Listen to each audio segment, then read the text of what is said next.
Hi കൂട്ടുകാരെ, പുതിയൊരു വീഡിയോയിലേക്ക് എല്ലാവർക്കും സ്വാഗതം. അങ്ങനെ ഇനി ഫോട്ടോഷൂട്ട് ആകെ കുളമാക്കിയതിൻ്റെ പേരിൽ പത്മക്ക് കലി അടങ്ങുന്നില്ല കേട്ടോ.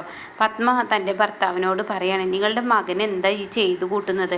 അപ്പോഴേക്കും ഉദയം പറയാണ്, എൻ്റെ പത്മേ, നമ്മുടെ സൂര്യല്ലേ, അത് നീ വിഷയാക്കണ്ട, അവൻ നമ്മുടെ മകനല്ലേ, നീ അത് വിട്ടേക്ക്. അപ്പോൾ വന്ദനയും പറയാണ്, അത് വിട്ടേക്ക് എന്ന് പറയാം കേട്ടോ. ഇതേ സമയം പത്മ ഒന്നും മിണ്ടാതെ നിൽക്കുകയാണ്. ആ സമയം ഹരിത കയറി അങ്ങ് പറയുകയാണ് കേട്ടോ, ആൻറ്റിയുടെ മുഖത്ത് നോക്കി സംസാരിക്കണമെന്ന് എനിക്ക് ആഗ്രഹമൊന്നുമില്ല, പക്ഷെ പറഞ്ഞിട്ട് കാര്യമില്ല, പറയാതിരിക്കാൻ പറ്റത്തില്ല. ഇന്നിപ്പോൾ ഫോട്ടോഷൂട്ട് നടക്കുമ്പോഴാണ് അവൻ കള്ള് കുടിച്ച് വന്നിട്ട് ഇങ്ങനെ അലങ്കോലമാക്കിയത്. നാളെ വിവാഹ നിശ്ചയത്തിൻ്റെ സമയത്ത് എത്ര ആളുകൾ വരും, എത്ര VIPs വരും, അവർ വരും, ഇവർ വരും, കമ്പനിയിലെ എന്തിന് ഞങ്ങളുടെ ഫ്രണ്ട്സുകൾ, UK-യിലുള്ള ഒരുപാട് ഫ്രണ്ട്സുകൾ ഇപ്പം നാട്ടിൽ വന്നിട്ടുണ്ട്, അവരൊക്കെ വരും. അതൊക്കെ ആൻറ്റി ഒന്ന് ചിന്തിച്ച് നോക്ക്. ആ സമയം ആൻറ്റി ഇതുപോലെ വിവാഹം മുടക്കി കഴിഞ്ഞാൽ ആൻറ്റി എന്താണ് ആൻറ്റി പറയുക എന്ന് ചോദിക്കുന്നു കേട്ടോ. അപ്പോൾ അത് കേൾക്കുന്നതിനോടുകൂടി ഉദയൻ മോളെ എന്ന് പറയുമെങ്കിലും ഡാഡി മിണ്ടാതിരിക്കും, പറയേണ്ട സമയത്ത് പറഞ്ഞില്ലെങ്കിൽ ഇനി അങ്ങനെ പറയാതിരിക്കാൻ പറ്റത്തില്ല എന്ന് പറയുന്നു കേട്ടോ. അപ്പോൾ ആൻറ്റിയോട് പറയുന്നതിൽ എനിക്ക് മനസ്സിന് വിഷമമുണ്ട്, പക്ഷേ ആൻറ്റി ഒന്ന് ഓർമ്മിപ്പിച്ചു എന്ന് മാത്രമേ ഉള്ളൂ. എല്ലാവരെയും നോക്കുകുത്തിയാക്കി എന്തൊക്കെ കോലാഹലങ്ങളാണ് കാട്ടിക്കൂട്ടിയത്. ഇതുപോലെ മദ്യപിക്കില്ല എന്നൊക്കെ പറഞ്ഞിട്ട് വീണ്ടും മദ്യപാനം തുടങ്ങിയിരിക്കുന്നല്ലോ. അപ്പോൾ ആൻറ്റി എന്ത് വിശ്വാസത്തിലാണ് വേദയുടെയും രഞ്ജിത്തിൻ്റെയും വിവാഹം മുന്നോട്ട് കൊണ്ടുപോവുക എന്ന് പറഞ്ഞിട്ട് വേദ അവിടെ നിന്ന് പോവുകയാണ് കേട്ടോ. അപ്പോൾ ഈ സമയമാണെങ്കിലോ വേദ പോയോടും തന്നെ പത്മ ദേഷ്യത്തോടു കൂടി യതീന്ദ്രൻ്റെ നേർക്കെടുക്കുകയാണ് കേട്ടോ. ഇപ്പോൾ നിങ്ങൾക്ക് എന്താ നിങ്ങളുടെ മകനെക്കുറിച്ച് പറയാനുള്ളത്? വാതോരെ സംസാരിക്കാനുണ്ടെങ്കിൽ വാതോരെ സംസാരിക്കുക, അതല്ല ഇപ്പോൾ വേണ്ടത്.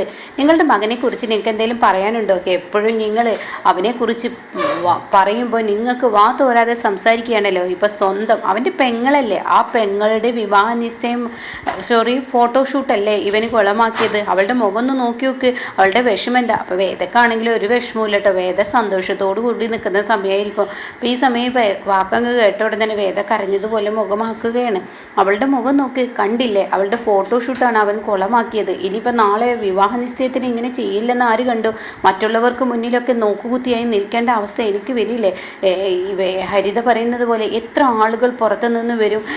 ആ നന്ദിനിയെ പോലെ കാലിത്തൊഴുത്തിൽ വളർന്നവളെന്നല്ല, ഈ സുദേവൻ്റെ കാലിത്തൊഴുത്തിൽ വളർന്നതുകൊണ്ട് തന്നെ അവൾക്ക് ഇതൊന്നും ഒരു വിഷയമല്ല. പക്ഷെ അങ്ങനെയല്ലേ നമുക്ക് എന്നൊക്കെ പറയുമ്പോൾ ഉടൻ തന്നെ എൻ്റെ മകൻ ഉണർന്ന് നിൽക്കട്ടെ, ഞാൻ അവനോട് സംസാരിച്ചോളാം. ഇപ്പോൾ അവൻ ചെയ്തത് തെറ്റ് തന്നെയാണ്, അതിന് ഞാൻ നിന്നോട് തെറ്റ് എന്ന് ഞാൻ അംഗീകരിക്കുന്നു.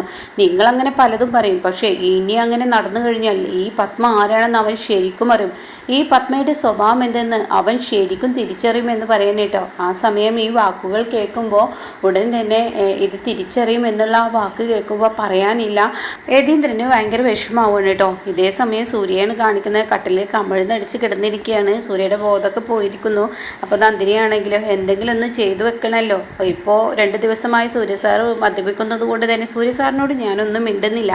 അപ്പോൾ താൻ ഇനി എന്തെങ്കിലും ചെയ്തു വെക്കണം ഉണരുമ്പോഴേക്കും എന്ന് പറഞ്ഞിട്ട് നന്ദിനിയുടെ ഫോൺ എടുത്തിട്ട് എന്തൊക്കെയോ പറയുന്നുണ്ട് കേട്ടോ. ഈ സമയം എന്താണ് പറയുന്നതെന്ന് നമുക്ക് മുന്നിൽ വ്യക്തമാവില്ല. അങ്ങനെ ഏതാനും നിമിഷങ്ങൾക്ക് ശേഷം സൂര്യ ഉറക്കത്തിൽ നിന്ന് ഉണരുകയാണ്. അപ്പോൾ കാണാൻ നന്ദിനി അവിടെ ഇങ്ങനെ ഇരിക്കുന്നു കേട്ടോ. അത് കാണുന്നതിനോടുകൂടി സൂര്യ ചോദിക്കുക, എന്താ നന്ദിനി, രാത്രിയാകുമ്പോഴും നിനക്ക് ഉറക്കമില്ലേ, നീ എന്താ അവിടെ ഇങ്ങനെ ഇരിക്കുന്നത്? അപ്പോഴും നന്ദിനി മിണ്ടുന്നില്ല. ഇതേ സമയം സൂര്യയാണെങ്കിലോ അയ്യോ, എൻ്റെ ഷൂ പോലും ഞാൻ ഊരിയിട്ടിട്ടില്ലല്ലോ, എത്ര സമയം. നന്ദിനി എന്നോട് പിണക്കമാണല്ലോ, നന്ദിനി എന്നോട് മിണ്ടത്തില്ലല്ലോ. അപ്പോൾ അതുകൊണ്ട് തന്നെ ഞാൻ സ്ലൈറ്റിൽ എഴുതാം, നന്ദിനി ഉറങ്ങണ്ടേ എന്നിങ്ങനെ ചോദിക്കുകയാണ് കേട്ടോ. അങ്ങനെ സ്ലൈറ്റിൽ എഴുതി ചോദിക്കുകയാണ്. ആ സമയം നന്ദിനി ഒന്നും തന്നെ മിണ്ടില്ല കേട്ടോ. അപ്പോൾ സൂര്യ പെട്ടെന്ന് മൊബൈലെടുത്ത് നോക്കുമ്പോൾ രാത്രി ആയിട്ടില്ല, രാത്രി ആവുന്നേ ഉള്ളൂ കേട്ടോ. ഈ സമയം സൂര്യ ആണെങ്കിൽ അയ്യോ, അപ്പോൾ ഞാൻ പകലാണ് കിടന്നുറങ്ങിയത്, ഞാൻ എപ്പോഴാണ് വന്ന് കിടന്നത്, എനിക്ക് യാതൊരു പിടിയില്ല, എപ്പോഴാണ് ഞാൻ വന്ന് കിടന്നത് എന്ന് പറയുമ്പോഴും നന്ദിനി ഒന്നും മിണ്ടുന്നില്ല കേട്ടോ. ഇതേ സമയം സൂര്യക്ക് പെട്ടെന്ന് ഓർമ്മ എഴുതുകയാണ്, നന്ദിനിയുടെ മുഖം ആകെ കനത്തിരിക്കുന്നു. അത് കാണുന്നതിനോടുകൂടി നന്ദിനി നിൽക്കുന്ന നിൽപ്പ് കാണുമ്പോൾ സൂര്യ ഒരു സ്ലേറ്റ് എടുത്ത് സോറി നന്ദിനി എന്ന് പറയുമ്പോൾ ഉടൻ തന്നെ നന്ദിനി തൻ്റെ ഫോണിൽ പറഞ്ഞിരിക്കുന്ന ആ വാക്കുകൾ സൂര്യക്ക് അങ്ങ് കേൾപ്പിച്ചു കൊടുക്കണം കേട്ടോ. സൂര്യ ആ ഫോണിലെ ആ റെക്കോർഡുകൾ കേൾക്കുമ്പോൾ സൂര്യക്ക് ഭയങ്കര സങ്കടമാവാണ്. നന്ദിനി പറയുകയാണ്, സൂര്യ സാർ, ഞാൻ ഒരിക്കലും സൂര്യ സാറിനെ ഇങ്ങനെ ഒരു കോലത്തിൽ കാണുമെന്ന് ഞാൻ പ്രതീക്ഷിച്ചില്ല. സൂര്യ സാർ ഇന്നലെ മദ്യപിച്ച് വന്നപ്പോൾ ഞാൻ മൗനം വ്രതം മുന്നോട്ട് കൊണ്ടുപോയി. പോയി. അപ്പോഴും സൂര്യ സാർ എൻ്റെ വിഷമം എന്താണെന്ന് സൂര്യ സാർ ആലോചിക്കുന്നില്ല. എൻ്റെ വിഷമം സൂര്യ സാർ ആലോചിക്കണമെന്നൊന്നുമില്ല. പക്ഷേ ഞാൻ ഒരു വിധത്തിൽ സാറിനെ ഈ വീട്ടിലെ എല്ലാവർക്കും മുന്നിൽ നിലയും വിലയൊക്കെ ഉണ്ടാക്കി മദ്യപിക്കാത്ത ഒരാളാണെന്നും കുടിച്ച് ഏത് സമയം ലക്ക് കെട്ട് നടക്കുന്ന ഒരാളാണെന്നും ഉത്തരവാദിത്തമില്ലാത്ത ആളാണെന്നും മാഡത്തിൻ്റെ ഈ പറയുന്ന സൂര്യ സാറിൻ്റെ അമ്മ പറയുമ്പോൾ ഇത് എന്നെ സംബന്ധിച്ച് വളരെ വിഷമമാണ്. കാരണം സാറിനെ ഞാൻ കണ്ടിരിക്കുന്നത്, ഞാൻ വിളിക്കുന്ന എൻ്റെ ദൈവത്തെ ഒപ്പമായിട്ടാണ് സാറിനെ ഞാൻ കണ്ടിരിക്കുന്നത്. എൻ്റെ ദൈവത്തിന് ഒപ്പമുള്ള ആ സാറ്, എനിക്ക് ദൈവതുല്യമായ ആ സാറ് ഇങ്ങനെ മദ്യപിച്ചാൽ ഞാൻ എന്ത് ചെയ്യും? ഞാൻ മറ്റുള്ളവർക്ക് മുന്നിൽ തല കുനിച്ച് നിൽക്കേണ്ടി വന്നല്ലോ. ഇന്നിപ്പോൾ സാറിൻ്റെ കാട്ടിക്കൂട്ടുകൾ സാറ് കുടിച്ച് വന്ന് സാറ് ഓരോ കോപ്രായങ്ങൾ കാട്ടിക്കൂട്ടുന്നത് കാണുമ്പോൾ എനിക്ക് തന്നെ എന്താ പറയേണ്ടതെന്നറിയില്ല. ആ സമയം ഞാനും യതീന്ദ്രൻ സാറും എല്ലാവർക്കും മുന്നിൽ നാണം കെട്ട് തല താഴ്ത്തി നിൽക്കുകയാണ് ചെയ്തത്. ഒരു കോമാളിയെ പോലെ ഒരു സർക്കസിൽ പോയാൽ ഒരു കോമാളിയെ കാണില്ലേ, അങ്ങനെ ഒരു കോമാളിയെ പോലെ സാർ ഇങ്ങനെ കിടന്ന് കുത്തിമറിയുമ്പോൾ എല്ലാവരും അത് കണ്ടു നോക്കി നിൽക്കുമ്പോൾ ഞങ്ങൾക്ക് എന്താ പറയേണ്ടതെന്ന് അറിയില്ല. സാറേ, സാറിനെ എത്രയോ നാളത്തിന് ശേഷം ഞാൻ മദ്യപിക്കാതെ ഈ വീട്ടിലെ എന്ത് കാര്യത്തിനും ഏത് കാര്യത്തിനും സാറിനെ ഉൾപ്പെടുത്തിയും സാറിനൊരു നിലയും വിലയും ഞാനും യതീന്ദ്രൻ സാറും കൂടി കൊണ്ടുവരുമ്പോൾ സാറ് വീണ്ടും സാറ് ഇത് ചെയ്തില്ലേ? അതുകൊണ്ട് ഞാനൊരു കാര്യം പറയാം. ഈ നന്ദിനി നിങ്ങളുടെ അമ്മ പറയുന്നത് പോലെ സുദേവൻ്റെ തൊഴുത്തിൽ വളർന്നവളാണ്. നന്ദിനിക്ക് അത്ര നിലയും വിലയൊന്നും കിട്ടത്തില്ല. പക്ഷെ ഞങ്ങൾ ഒരിക്കലും അന്തസ് വിട്ട് കളിച്ചിട്ടില്ല. ഞങ്ങൾ ഇങ്ങനത്തെയൊന്നും കോലാഹലങ്ങൾ ഞങ്ങൾ കാട്ടിയിട്ടില്ല. അപ്പോൾ സൂര്യ സാറിന് എന്നോട് സ്നേഹമുണ്ടെന്ന് അറിയാം. ഈ വീട്ടിൽ പല പ്രതിസന്ധികൾ എനിക്കുണ്ടാകുമ്പോഴും സാറിനെ ആലോചിച്ച് മാത്രമാണ് ഞാൻ ഈ വീട്ടിൽ നിൽക്കുന്നത്. അപ്പോൾ ഈ സമയം സൂര്യ ഇങ്ങനെ എന്താ നന്ദിനിയുടെ മുന്നിൽ നോക്കാൻ വയ്യ. സൂര്യക്ക് ഭയങ്കര വിഷമമാവുകയാണ്. എന്നിട്ട് പറയാണ്, ഞാൻ സാറിനെ ആലോചിച്ച് മാത്രമാണ് ഈ വീട്ടിൽ മുന്നോട്ട് പോകുന്നത്. ഈ വീട്ടിൽ എനിക്ക് ആകെ ഒരു സ്നേഹം കിട്ടുന്നത് സാറിൻ്റെയും സാറിൻ്റെ അച്ഛൻ്റെയും നിന്നാണ് സ്നേഹം കിട്ടുന്നത്. അങ്ങനെയുള്ള സാറ് കുടിച്ചു വന്നാൽ പിന്നെ എൻ്റെ ജീവിതം ഇവിടെ എന്താ ഒരു സേഫ്റ്റിയും ഇല്ല. അപ്പോൾ സാറാണെങ്കിലോ ഏത് സമയം കുടിക്കും ഏത് സമയം കുടിക്കില്ലെന്ന് പറയാൻ പറ്റത്തില്ല. അതുകൊണ്ട് തന്നെ സാറേ, ഇനി സാറ് കുടിച്ചു വന്നാൽ ഈ നന്ദിനെ പിന്നെ സാറിന് ഒരിക്കലും കാണാൻ പറ്റില്ല. ഒരിക്കലും കാണാൻ പറ്റാത്ത അത്രയും ദൂരത്തോട്ട് ഞാനങ്ങ് മാഞ്ഞു പോവും. പിന്നീട് സാർ എന്നെ തിരഞ്ഞു വരികയോ എന്ത് ചെയ്താലും സാറിനെ കിട്ടത്തില്ല എന്നൊക്കെ ഇങ്ങനെ പറയുകയാണ് കേട്ടോ. ആ സമയം നന്ദിനി, നീ അത് ചെയ്യരുത്.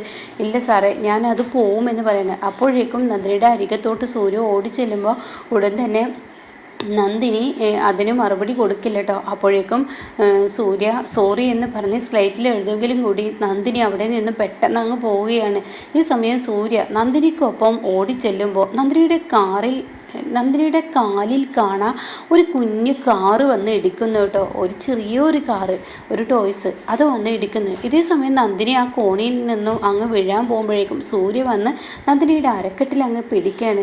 ഇതേ സമയം അയ്യോ ദേവി എന്നൊക്കെ പറഞ്ഞ് നന്ദിനി വിളിക്കുമ്പോൾ ഉടൻ തന്നെ സൂര്യ അവിടെ നോക്കി നടക്കണ്ടേ. അപ്പോഴേക്കും ആ കാറ് നന്ദിനി അങ്ങ് കയ്യിലെടുക്കുകയാണ്.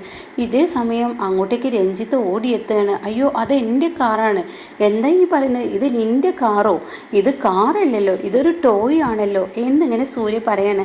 അതെ, എൻ്റെ ജീവിതത്തിൽ ടെൻഷൻ വരുമ്പോൾ ഞാൻ ഈ കാറ് വെച്ചാണ് കളിക്കാറ്. താനെന്താ ഒരു കൊച്ചു കുഞ്ഞാണോ? അതെ, ഞാൻ എൻ്റെ ജീവിതത്തിൽ ടെൻഷൻ വരുമ്പോൾ ഈ കാറ് വെച്ചാണ് കളിക്കാറ്. എനിക്കിതൊരു പ്രത്യേക ഹരമാണ്. ഈ റിമോട്ട് കാറ്, ഈ കാറ് വെച്ച് കളിക്കുമ്പോൾ എനിക്ക് മനസ്സിന് വല്ലാത്തൊരു ആനന്ദമാണ്. ആ സുഖം പറയാനില്ല എന്നൊക്കെ പറയുമ്പോൾ അങ്ങോട്ടേക്ക് പത്മ കയറി വരികയാണ്. പത്മയാണെങ്കിലോ, രഞ്ജിത്ത്, നീ ആരോടാണ് സംസാരിക്കുന്നത്? ഏത് സമയത്താണ് കുടിച്ച് ലക്ക് കെട്ട് വരികയെന്ന് പറയാൻ പറ്റത്തില്ല. 4 കാലിൽ നടക്കുന്നവരോടൊന്നും സംസാരിച്ചിട്ട് യാതൊരു കാര്യമില്ല. നീ നിൻ്റെ പണി നോക്ക് രഞ്ജിത്ത്. നീ വെറുതെ ഈ 4 കാലിൽ നടക്കുന്നവരോട് സംസാരിച്ച് നിൻ്റെ സ്വഭാവം കൂടി കേടാക്കണ്ട എന്ന് പത്മ തൻ്റെ മകനെക്കുറിച്ച് അവിടെ നിന്ന് പറഞ്ഞു പോകുമ്പോൾ ഉടൻ തന്നെ സൂര്യ പറയണം, അതെ, കുടിക്കുന്നവരെല്ലാവരും നല്ലതല്ല എന്നുള്ള നിങ്ങളുടെ അഭിപ്രായമുണ്ടല്ലോ, അത് നിങ്ങൾക്ക് തിരുത്തേണ്ടി വരും. എന്നാൽ കുട്ടികളെ പോലെ ടോയ്സ് കൊണ്ട് നടക്കുന്നവനെ സൂക്ഷിക്കുന്നതൊന്നും നിങ്ങൾക്ക് നല്ലതാണ്. അത് നിങ്ങൾക്ക് വരും ദിവസങ്ങളിൽ അറിയാനിരിക്കുന്നു എന്ന് സൂര്യ ഒരു സൂചന രഞ്ജിത്തിനെ കുറിച്ച് പറയുമ്പോൾ അതിനർത്ഥം എന്താണെന്ന് മനസ്സിലാവാതെ പത്മ നിൽക്കുകയാണ് കേട്ടോ.